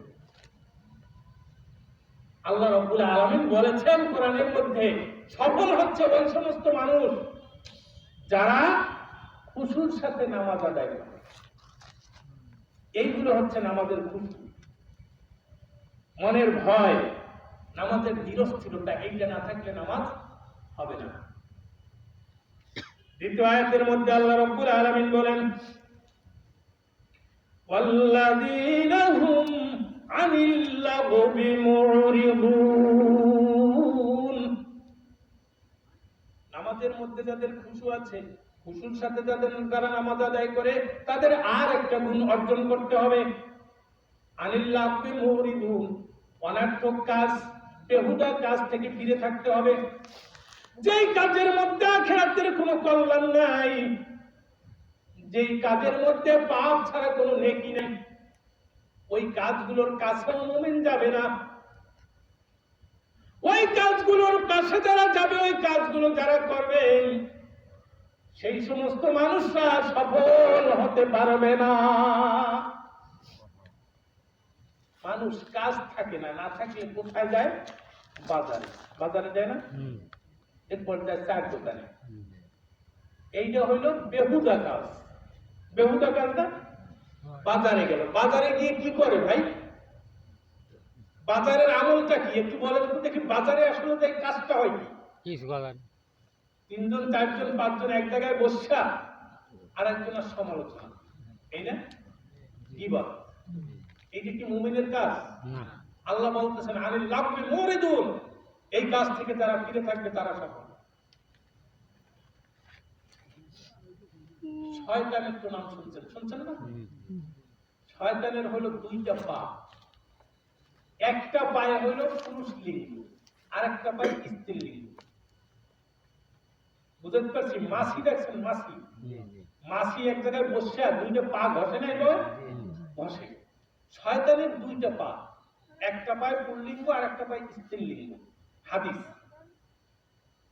আর ওর হচ্ছে বাচ্চা জন্মদানের এই প্রজনন ক্ষেত্র হচ্ছে বাজার। ও বাচ্চা জন্ম দেয় বাজারে বসে। ভালো করে বুঝবেন কথাগুলো। শয়তান বাচ্চা জন্ম দেয় কোথায়? বাজারে। ও কখন গর্ভবতী হয়, কখন ডেলিভারি হয়, হাদিসের মধ্যে আছে ওই যে দুইটা পায়, একটা পুল্লিঙ্গ আর একটা স্ত্রীলিঙ্গ, ওই দুইটা পায় মাছির মধ্যে ঘষা দেয়। ঘষা দেওয়ার সাথে সাথে ও একটা বাচ্চা জন্ম দেয় বাজারের মধ্যে। জোরে বলুন নাউযুবিল্লাহ। যেই মানুষগুলো বাজারে যায়, বাজারে যাইয়া বসলো, অনর্থক কথা বললো, শয়তান তো কি বাচ্চা ডেলিভারি করলো, এখনো বাচ্চাটা যাবে কোথায়? যাওয়ার একটা জায়গা লাগবে না? ওই বাচ্চাটা হইল এই বনি আদম, যারা আনিল লাগবি মুরিদুন, অনর্থক কাজ করে, অনর্থক বেহুদা গিয়ে বাজারে বসে থাকে, ওই সমস্ত এক একটার কান্দে এক একটা চলে। ধরে বলুন নাউযুবিল্লাহ। বাজারে গেলেন মুমিন হইয়া, আপনার সাথে শয়তানকে আনলেন সঙ্গী বানাইয়া। বুঝতে পারছি? হাদিস শরীফের মধ্যে আছে, দুনিয়ার মধ্যে খায়রুল বিকায়ে শাররুল বিকায়ে মাসাজিদুহা, শাররুল বিকায়ে আসওয়াকুহা ওয়া খায়রুল বিকায়ে মাসাজিদুহা। পৃথিবীর মধ্যে সবচাইতে উত্তম জায়গা হচ্ছে মসজিদ, আর সবচাইতে নিকৃষ্ট জায়গা হচ্ছে বাজার। বাজার। এখন ওই বাজারে যাইয়া তারা অনর্থক বেহুদা বসে থাকে, ভাই তারা কি আসলে মুমিন? এই কোরআনের না। আল মুমিনু ফিল মাসজিদি কাসাম্মাকু ফিল মাই। মুমিন যখন মসজিদে যায়, মসজিদে গেলে মুমিন অন্তরের মধ্যে এমন প্রশান্তি অনুভব করে যেভাবে মাছ পানির মধ্যে অনুভব করে। মুমিন ব্যক্তি যখন মসজিদে যায়, মসজিদটা ভালো লাগে। মাছ কোথায় থাকতে ভালোবাসে? পানিতে থাকতে। আর মুমিন কোথায় থাকতে ভালোবাসে? মসজিদ। আর আল কাফিরু ফিল মসজিদে কাত-তায়রু ফিল কফাস। যে ব্যক্তির মধ্যে ঈমান নাই, ঈমানের দিক দিয়ে দুর্বল, যে ব্যক্তি কাফের, বেঈমান, মুশরিক, বেদিন, ওই ব্যক্তি যখন মসজিদের মধ্যে যায়, কাত-তায়রু ফিল কফাস, একটা পাখিকে খাঁচার মধ্যে বন্দী করে রাখলে পাখিটা যেভাবে শান্তি পায় না, এখান থেকে বের হতে চায়, ওখান থেকে বের হতে চায়, ওরে যত ভালো খাদ্য দেওয়া হোক, যত পানীয় দেওয়া হোক, খাঁচাটা ওর ভালো লাগে না, ও একটু ফাঁকা পাইলেই কখন বের হবে এই চিন্তায় থাকে। বেঈমান, মুশরিক, বেদিন যখন মসজিদে যায়, তাদেরও ঠিক ওই পাখির খাঁচার মধ্যে বন্দী জীবনের মতো বেঈমানও মসজিদে যখন যায়, কিভাবে কত তারা হুয়া করে বের হবে। ভাই মসজিদ ভালো লাগে? মসজিদ যদি ভালো লাগে তাহলে বুঝবেন যে আলহামদুলিল্লাহ অন্তরের মধ্যে ঈমানের কিছুটা হলেও অংশ আছে। আর মসজিদ যদি ভালো না লাগে, আপনি নেতা হতে পারেন, শিক্ষিত হতে পারেন, অনেক বড় কিছু হতে পারেন, কিন্তু আপনি ঈমানদার হতে পারেন না।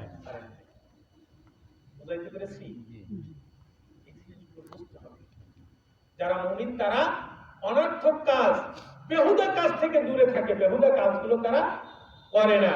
এরপরে আল্লাহ রাব্বুল আলামিন মুমিনদের আরেকটি সিফাত বর্ণনা করেছেন, ওয়াল্লাযীনা হুম লিয-যাকাতি ফাঈলুন।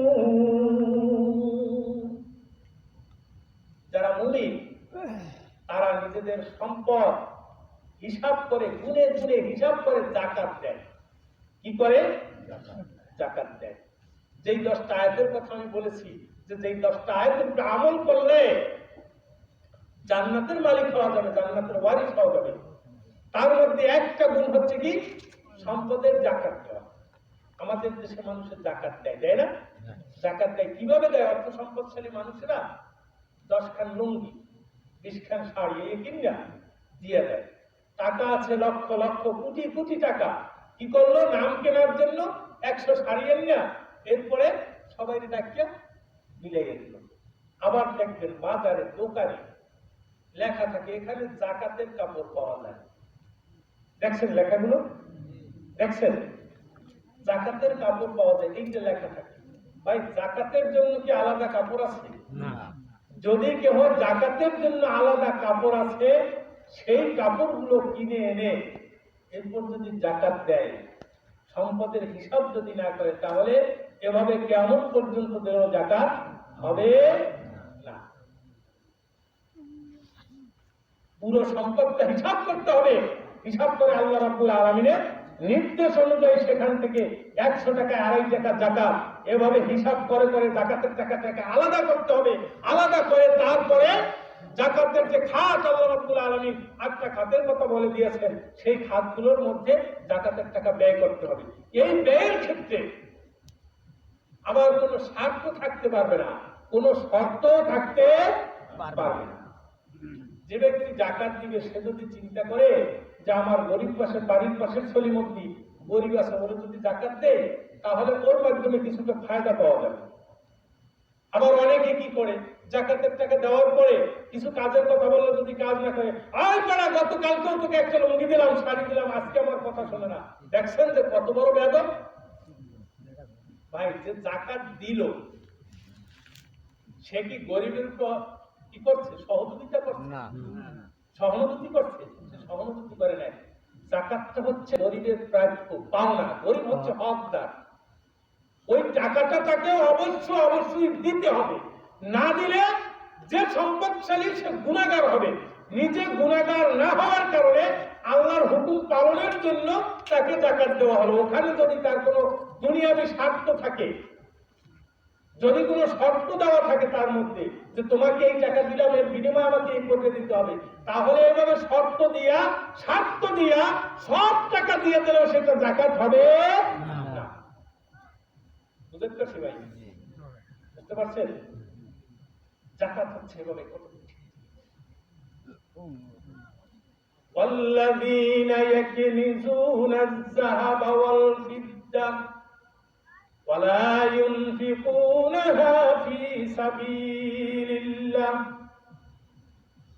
যাদেরকে আল্লাহ রাব্বুল আলামিন ধন সম্পদ দিয়েছে, স্বর্ণ রৌপ্য দিয়েছে, আর যদি তারা সেখান থেকে ব্যয় না করে, ইন্নামা ইউহমা আলাইহা ফি নারি জাহান্নাম ফাতুওয়া বিহা জিবাহুম ওয়া যুনুবুহুম ওয়া যুহুরুহুম হাযা মা কানাজতুম ফাযুকু মা কুনতুম তাকনিজুন।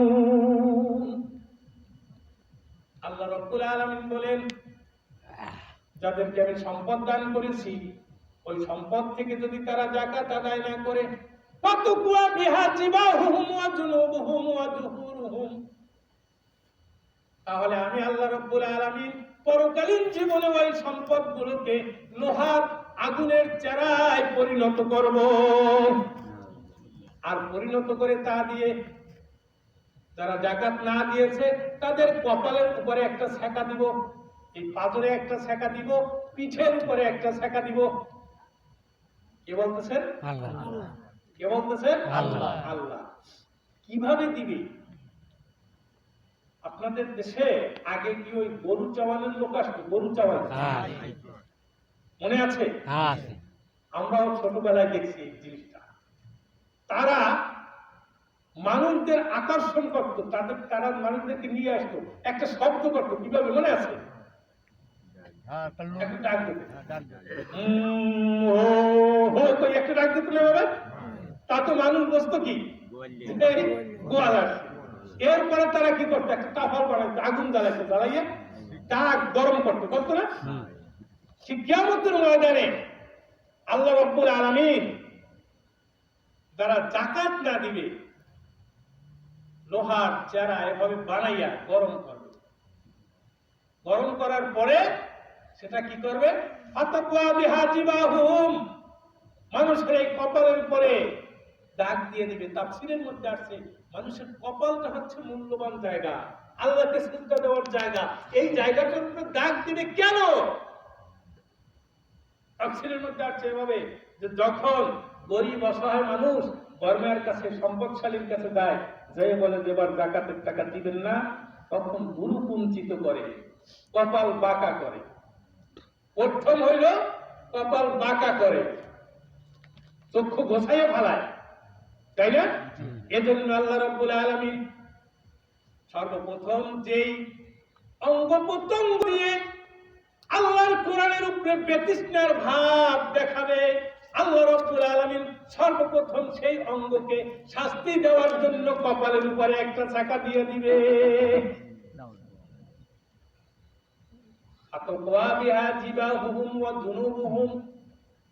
এরপরে আল্লাহ রাব্বুল আলামিন পাজরের মধ্যে একটা দাগ দিবে। পাজরের মধ্যে দাগটা দিবে কেন? তাফসীরের মধ্যে এসেছে যখন কোন দরিদ্র অসহায় মানুষ যাকাতের টাকার জন্য যায়, তখন যাকাত দাতা ব্যক্তি ওই ব্যক্তিকে বলো, যাও যাও, এবছরে আমি যাকাত টাকা দিব না। এই যে হাত দিয়ে তুলি দিয়ে দূরে সরাই দিল, ওই ব্যক্তিকে এই পাথরটা দেখাইলো। এই জন্য আল্লাহ রাব্বুল আলামিন এই পাঁচজনের মধ্যে যাকাতের সম্পদ দিয়ে একটা সাজা হিসেবে দাগ দিয়ে দিবে। এরপরে যখন অসহায় ব্যক্তি যাকাতের টাকার জন্য দাঁড়িয়ে থাকে, দাঁড়িয়ে থাকার পরে সে যাকাতের টাকা চাইতে থাকে, কিন্তু গরমে উঠে হাঁটা শুরু করে, অসহায় এতিম অনাথের মতো গরিব লোকটা তাকাইয়া থাকে পথের দিকে, আর দেখে ওই লোকটা হেঁটে হেঁটে যাচ্ছে, তাকে যাকাতের টাকা দিল না। এই জন্য আল্লাহ রাব্বুল আলামিন ওই যে গরিব ব্যক্তিকে পিঠটা দেখাইয়া চলে গেল। এই জন্য কিয়ামতের ময়দানে ওই ধনী ব্যক্তিকে যাকাতের টাকা গরম করে পিঠের উপরে চেপে ধরবে। জোরে বলেন নাউজুবিল্লাহ।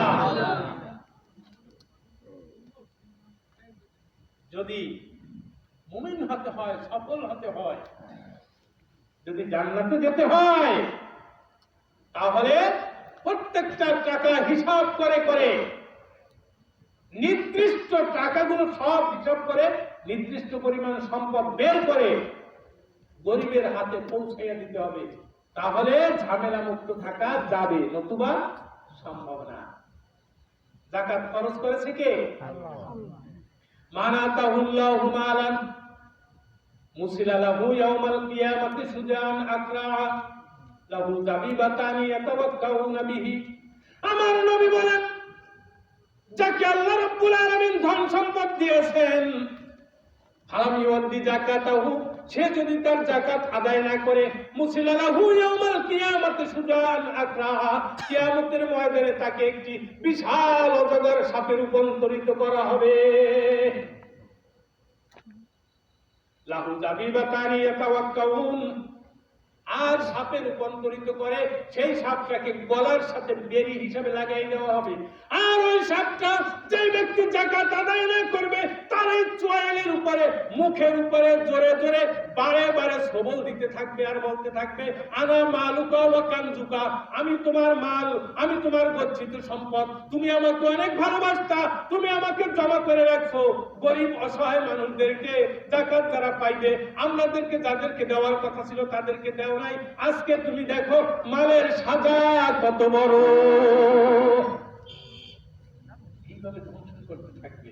তো সফল হচ্ছে ওই সমস্ত মানুষ যাদের নামাজের মধ্যে খুশু থাকবে, আর কি, যারা বেহুদা কাজ থেকে, অনার্থক কাজ থেকে বিরত থাকবে, এবং যারা যাকাত দেবে, সম্পদের যারা যাকাত আদায় করবে। এরপরে আল্লাহ রাব্বুল আলামিন বলতেছেন, ওয়াল্লাযীনা হুম লিফুরুজিহিম হাফিজুন। মুমিনদের আর একটি বৈশিষ্ট্য অর্জন করতে হবে, সেটা হচ্ছে লিফুরুজিহিম হাফিজুন, আপন যৌনাঙ্গ লজ্জাস্থানের হেফাজত করতে হবে। কি করতে হবে? লজ্জাস্থানের হেফাজত করতে হবে। এখন এইটা হচ্ছে দুই ভাগে বিভক্ত, বুঝতে হবে আগে। আল্লাহ বলেছেন, আল্লাযীনা হুম লিফুরুজিহিম হাফিজুন, নিজের যৌনাঙ্গের হেফাজত করতে হবে। আল্লাহর রাসূল বলেন, মাইয়াতমানুল্লি বাইনাল লাহিয়াইহি ওয়া মা বাইনা রিজলাইহি আকমানুল্লাহুল জান্নাহ, যে ব্যক্তি আমাকে দুইটা অঙ্গের গ্যারান্টি দিবে, আমি আল্লাহর রাসূল তাকে জান্নাতের গ্যারান্টি দিয়ে দিলাম। সুবহানাল্লাহ। কয়টা অঙ্গের? দুইটা অঙ্গের। একটা অঙ্গ হচ্ছে বাইনাল লাহিয়াইহি, লাহিয়ুন অর্থ হচ্ছে চিবুক। এই দুই মারির মাঝখানের জায়গাটা কি? মুখ, জিহ্বা। মাইয়াতমানুল্লি বাইনাল লাহিয়াইহি, যে আমাকে দুই চোয়ালের মাঝখানের জায়গার হেফাজত করবে, নিরাপত্তা দিবে। আমা বাইনা রিজলাইহি, দুই রানের মধ্যবর্তী জায়গার নিরাপত্তা দিবে। দুই রানের মধ্যবর্তী জায়গায় থাকে লজ্জাস্থান। আল্লাহ রাসূল বুঝাতে চেয়েছেন, যদি কেউ মুখের গ্যারান্টি দিতে পারে, আপন লজ্জাস্থানের গ্যারান্টি দিতে পারে, আমি আল্লাহর রাসূল তাকে জান্নাতের গ্যারান্টি দিয়ে দিলাম। ভাইজান, মানুষ গীবত করে কি দিয়া? মুখ দিয়া। জোরে বলেন, কি দিয়া? মুখ দিয়া। মিথ্যা সাক্ষী দেয় কি দিয়া? মুখ দিয়া। মিথ্যা কথা বলে কি দিয়া? মুখ দিয়া। পরকে গালি দেয় কি দিয়া? মুখ দিয়া। মুখ দিয়া। আল্লাহ রাসূল বলেছেন যে যদি কেউ এই মুখের নিরাপত্তা আমাকে দিতে পারে, যে অবৈধ কোনো কথা সে বলবে না, অবৈধ কোনো খাবার সে খাবে না, মিথ্যা সাক্ষী দিবে না, ওয়ালা তালবিসুল হাক্কা বিল বাতিল ওয়া তাকতুমুল হাক্কা ওয়া আনতুম তা'লামুন। আমার আল্লাহ বলতেছেন ওয়ালা তালবিসুল হাক্কা বিল বাতিল, তোমরা সত্য এবং মিথ্যাকে মিশ্রণ করে ফেলো না। ওয়া তাকতুমুল হাক্কা ওয়া আনতুম তা'লামুন, এবং জেনে শুনে বুঝে শুনে তোমরা সত্যকে গোপন করিও না। ভাই, মিথ্যা মামলা আমাদের দেশে আছে? আছে? মিথ্যা সাক্ষী আছে কোন জায়গায়? আছে। সত্য এবং মিথ্যা মিলাইয়া ঝিলাইয়া খিচুড়ি বানাইয়া একটা স্বার্থ উদ্যোগ করার মতো লোক আছে? আপনাদের দেশে আছে? যাক, আলহামদুলিল্লাহ, বুঝলাম তাহলে আমাদের দেশের সাথে কিছুটা হলেও মিলছে। আর নাইলে মনে করতাম যে আমি ফেরেশতার দেশে বাস করতে আসছি। বুঝতে পারছি বিষয়টা? এই নিষেধ করেছেন কে? আল্লাহ নিষেধ করেছেন সত্যকে গোপন করা যাবে না, সত্য এবং মিথ্যাকে মিশ্রণ করা যাবে মিথ্যা মামলায় মানুষকে ফাঁসানো যাবে না। এখন এই কাজগুলো যারা করে তারা ডাইরেক্ট আল্লাহ রাব্বুল আলামিনের নির্দেশকে বৃদ্ধাঙ্গুলি দেখাইয়া তারা নিজেরা নেতৃত্ব অর্জন করলো। এই নেতৃত্বর দৌড় কোন দিকে ভাই? কোন দিকে? জাহান্নামের দিকে। এই কাজের দিকে আমরা যাব? ফিরে থাকতে পারবো? ধরে একটু বলেন নারায়ে তাকবীর, আল্লাহু আকবার। আল্লাহ এই কাজগুলো থেকে তুমি আমাদেরকে মাফ করো, আল্লাহ মাফ করো। দেখেন, আল্লাহ রাব্বুল আলামিন বলেছেন যে ওয়াল্লাযীনা হুম লিফুরুজিহিম হাফিজুন, যারা যৌনাঙ্গের হেফাজত করবে, আপন লজ্জাস্থানের নিরাপত্তা দিবে, তারা সফল। এই লজ্জাস্থানের নিরাপত্তার মধ্যে তাফসীরের মধ্যে এসেছে দুইটা ভাগ। একটা হচ্ছে আপন লজ্জাস্থান, আরেকটা হচ্ছে তাদের আয়ত্তে যারা থাকবে, তাদের নেতৃত্বে যারা থাকবে, তাদের লজ্জাস্থানের হেফাজতের গ্যারান্টি। বাবা বাবা হচ্ছে ঘরের কর্তা, কর্তা না? সে অন্তত পক্ষে তার ওয়াইফের লজ্জাস্থানের হেফাজতকারী না? এরপর তার মেয়ের, তার ছেলের এই দায়িত্ব কার উপরে? বাবার উপরে না? বাবার উপরে, মায়ের উপরে। এখন আমাদের দেশে লজ্জাস্থানের হেফাজতটা হয় এভাবে, মা এবং মেয়ে রওনা দিয়েছে বাড়ির থেকে কোথাও যাবে, মনে করেন বেড়াতে যাবে অথবা শহরে যাবে, ডাক্তার দেখাতে যাবে। মায়ের বয়স হলো 50 বছর, 60 বছর, আর মেয়ের বয়স হচ্ছে 16 বছর, 18 বছর। মেয়ে এখন পর্যন্ত বিবাহ দেয়নি। মেয়েকে সাথে নিয়ে রওনা দিচ্ছে। মায়ের বড়কা করছে, হাতে মোজা দিয়েছে, পায়ে মোজা দিয়েছে, আর সাথে যে মেয়ে নিয়ে রওনা দিল সেই মেয়ে বড়কা তো পড়লই না, একটা ওড়না আছে সেটাও মাথায় দিল না। ভাই, এই জেনেছে এইভাবে আপনাদের এই সমাজে কি চলাফেরা আছে? আছে। আমরা বিভিন্ন জায়গায় দেখি এইভাবে হয়। এখন যেই মা এবং যেই বাবা মেয়েকে ওইভাবে ছেড়ে দিল,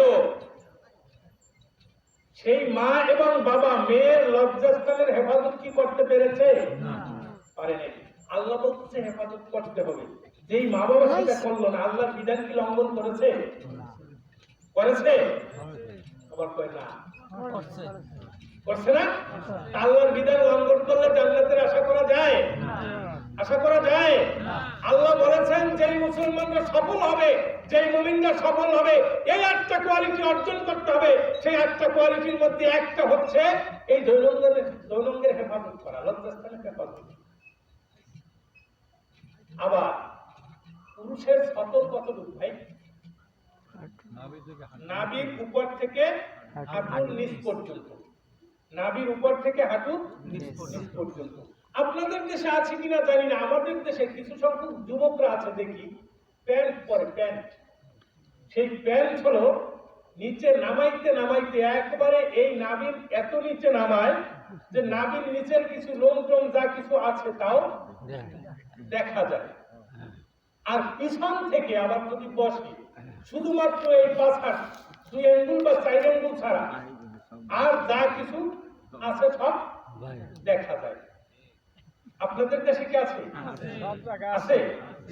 তাহলে ওয়াজ মিলতেছে, বলছেন যে ওয়াজ মিলতেছে, বুঝছেন? এই যারা করলো, আল্লাহর নির্দেশ হলো নাবির উপরে পড়তে হবে। যে নামাইতে নামাইতে নাবির নিচে নামাইলো, সে কি এখানে একটা হুকুম লঙ্ঘন করেছে? লঙ্ঘন করছে? করছে। এরপরে হলো নিচে আছে গিরা, টাকলু গিরা আছে, গিরা না? কাপড় পরার জন্য আল্লাহ রাসূল বলেছেন কাপড় পরতে হবে টাকলু গিরা উপরে। কিন্তু যারা প্যান্ট পরে, আপনি তাকায় দেখবেন 100 জনের মধ্যে কতজনে উপরে ভাই? কালকের সকালবেলায় এই ওয়াজটা টেস্ট করবেন, টেস্ট দেখবেন তাকাইয়া, যে যারা মসজিদে গিয়ে নামাজ পড়ে তাদের ওই প্যান্টটা কোথায় থাকে? গিরার উপরে থাকে না নিচে থাকে? আল্লাহ রাসূল বলেছেন মান যাররা সাওবাহু মিন মাকিলাতিন লা ইয়ানজুরুল্লাহু ইলাইহি ইয়াওমাল কিয়ামাহ ওয়া লা ইউযাক্কিহিম ওয়া লা ইউকাল্লিমুহুমুল্লাহ। যারা এই নিচের টাকলো গিরার নিচে নামায়া পোশাক পরবে, লা ইয়ানজুরুল্লাহু ইলাইহি ইয়াওমাল কিয়ামাহ, আল্লাহ রাব্বুল আলামিন কিয়ামতের ময়দানে ওই ব্যক্তির দিকে ফিরেও তাকাবেন না। গিরার নিচে প্যান্ট নামাই পড়লো, আল্লাহর হাবিব বলেন লা ইয়ানজুরুল্লাহু ইলাইহি ইয়াওমাল কিয়ামাহ, কিয়ামতের দিনে আল্লাহ রাব্বুল আলামিন তার দিকে ফিরে তাকাবেন না। ওয়ালা ইউকাল্লিমুহুমুল্লাহ, আল্লাহ তার সাথে কথা বলবেন না। ওয়ালা ইউযাক্কিহিম, তাকে পবিত্র করবেন না। জোরে বলুন নাউযুবিল্লাহ। কিয়ামতের ময়দানে আল্লাহ যদি ফিরে না তাকায়, আল্লাহ যদি কথা না বলে, আল্লাহ যদি পবিত্র না করে, তাহলে আপনাকে আর একটা নতুন পথ তৈরি করে তারপরে কিয়ামতের ময়দানে উঠতে হবে, তাছাড়া মুক্তির কোনো গ্যারান্টি নাই। সহজ কাজ, আমল করা সহজ, গিরার উপরে প্যান্টটা উঠিয়ে পড়া সহজ, কিন্তু এই আমলটা যদি না করি আর এই অবস্থায় মারা যায়, তাহলে এই শাস্তি থেকে রক্ষা পাওয়া খুব কঠিন। শাস্তি থেকে রক্ষা পাওয়া যাবে না। এখন আবার বিষয় আছে, কিছুদিন আগে মাস 6 বা 1 বছর মনে হয় হয়েছে, কোন অফিসার জানি বলছিল গিরার উপরে কাপড় পরার কথা। বিষয়টা আমি অত ভালোভাবে গবেষণা করিনি। যে বেচারা বলছে গিরার উপরে প্যান্ট পরতে হবে, সেই বেচারার বিরুদ্ধে বিভিন্ন রকমের অভিযোগ, বিভিন্ন রকমের মামলা হামলা তৈরি হয়ে গেছিল। ভাই সেই বেচারাই কি নিজের কথা বলেছে? না। নিজের কথা বলেছে না। আল্লাহ রাসূলের হাদিসের কথা বলেছে। তা আল্লাহ বলেছেন ওয়াল্লাযীনা হুম লিফুরুজিহিম হাফিজুন, সফল হচ্ছে ওই সমস্ত মুমিনরা যারা নিজের লজ্জাস্থানের হেফাজত করবে, লজ্জাস্থানের গ্যারান্টি দিবে। এইটা দিতে না পারলে সফল হওয়া যাবে না। পরবর্তীতে আল্লাহ রাব্বুল আলামিন বলতেছেন ওয়াল্লাযীনা হুম লিআমানাতিহিম ওয়া আহদিহিম রাউন। মুমিনদের আরো দুইটা কোয়ালিটি অর্জন করতে হবে। লিআমানাতিহিম ওয়া আহদিহিম রাউন, একটা হচ্ছে আমানতের হেফাজত করতে হবে। আমানতের খেয়ানত করার অভ্যাস কি আছে দেশের মানুষের? আছে। আছে। আল্লাহ বলেছেন আমানতের খেয়ানত করা যাবে না। যারা মুমিন তাদের একটা গুণ অর্জন করতে হবে, তারা আমানতের খেয়ানত করতে পারবে না।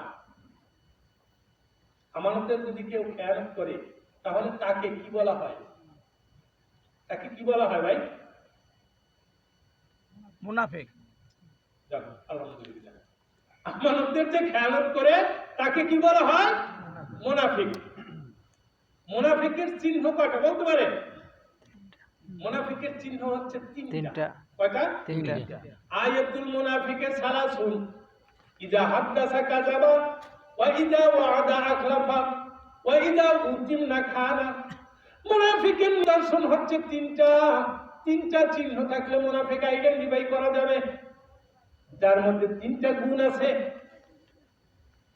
এই তিনটা গুণ যার মধ্যে খুঁজে পাওয়া যাবে সে ব্যক্তি মুনাফিক। এর মধ্যে প্রথম গুণটা হচ্ছে ইযা হাদাসা কাযাবা, যখন সে কথা বলবে কথাগুলো মিথ্যা বলবে। কি করবে? কথাগুলো মিথ্যা বলবে। মুনাফিকের প্রথম চিহ্ন কি? মিথ্যা কথা বলবে। কথা বললে মিথ্যা কথা বলে। ভাই সমাজের অবস্থা হচ্ছে এখন এমন যে মিথ্যা বলা যে পাপ, মিথ্যা বলা যে কবিরা গুনাহ, এই ধরনের অনুভূতি, এই ধরনের অনুশোচনা আসলে মানুষের মধ্যে একেবারেই নাই। এই সমাজের মধ্যে দেখবেন সবচেয়ে বড় নেতা হচ্ছে সে যে মানুষের সাথে সবচেয়ে বেশি মিথ্যা কথা বলতে পারে। সবচেয়ে বড় লিডার হচ্ছে সে যে মানুষকে বেশি ধোঁকা দিতে পারে। সবচেয়ে বড় বুদ্ধিমান হচ্ছে সে যে মানুষকে হয়রানিমূলক বিভিন্ন ধরনের কৌশল প্রয়োগ করতে পারে, তাই না? ঠিক আছে। আল্লাহ রাসূল বলতেছেন কি, মান গাসসা ফালাইসা মিন্না, যে ব্যক্তি প্রতারণা করলো, মানুষকে ধোঁকা দিল, মানুষকে ঠকাইলো, মানুষের উপর জুলুম নির্যাতন করলো, ফালাইসা মিন্না, সে আমার দলভুক্ত। জোরে বলুন নাউযুবিল্লাহ। বুঝতে পারছি বিষয়টা? মিথ্যা কথা বলে নেতা হওয়া যায়, মানুষকে